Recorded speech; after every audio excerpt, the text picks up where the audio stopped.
Assalamualaikum warahmatullahi wabarakatuh. Yang saya hormati kepada Ibu sebagai pengajar materi ini. Dan sebelum saya menjelaskan hasil presentasi saya, terlebih dahulu saya ingin memperkenalkan nama. Perkenalkan, nama saya Saprida Aini Harahap, kelas 4 SIB 1. Nah, sebelum saya ingin menjabarkan hasil presentasi saya, terlebih dahulu saya ingin menjelaskan bagaimana etika dalam presentasi.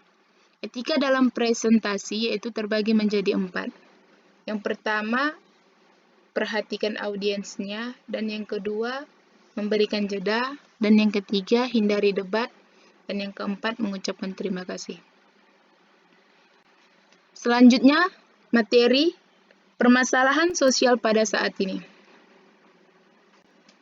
Nah, pengertian masalah sosial. Masalah sosial adalah suatu kondisi atau perkembangan yang terwujud dalam masyarakat yang berdasarkan atas studi mereka mempunyai sifat yang dapat menimbulkan kekacauan terhadap kehidupan warga masyarakat secara keseluruhan. Dan menurut Jastrow 2000, masalah sosial adalah suatu kondisi sosial yang mempengaruhi sejumlah besar orang yang memerlukan perbaikan segera dengan sekumpulan tindakan-tindakan.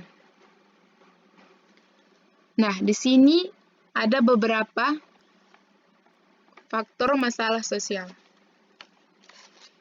Faktor masalah sosial terbagi menjadi 3. Yang pertama, faktor biologi, faktor psikologis, dan faktor ekonomi. Yang dimaksud di sini faktor biologi yaitu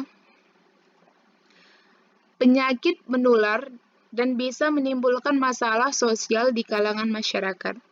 Sedangkan faktor psikologis yaitu masalah pola pikir suatu masyarakat atau pribadi, contohnya seperti penyimpangan suatu ajaran agama yang tidak diamati secara detail dan yang tidak masuk akal.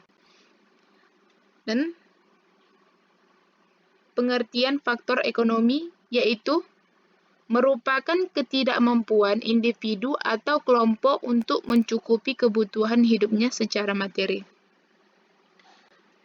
Dan adapun dampak masalah sosial yaitu meningkatkan angka kriminalitas dan konflik sosial dan adanya interaksi.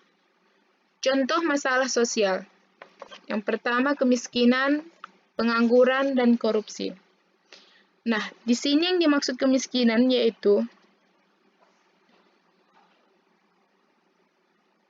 kemiskinan adalah ketidakmampuan untuk memenuhi standar minimum kebutuhan dasar yang meliputi kebutuhan makanan maupun non-makanan. Dan yang kedua, pengangguran. Pengangguran yaitu suatu keadaan di mana seseorang yang termasuk dalam angkatan kerja ingin memperoleh pekerjaan akan tetapi belum mendapatkan pekerjaan. Dan yang ketiga yaitu korupsi. Korupsi yaitu suatu tingkah laku yang menyimpang di mana tujuannya itu untuk kepentingan dirinya sendiri, misal mengambil hak yang bukan milik kita.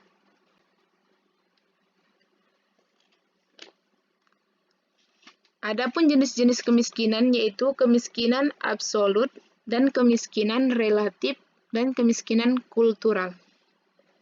Yang dimaksud di sini kemiskinan absolut yaitu suatu kondisi ketika seseorang memiliki pendapatan rendah dari standar hidup yang layak diukur dengan standar garis kemiskinan.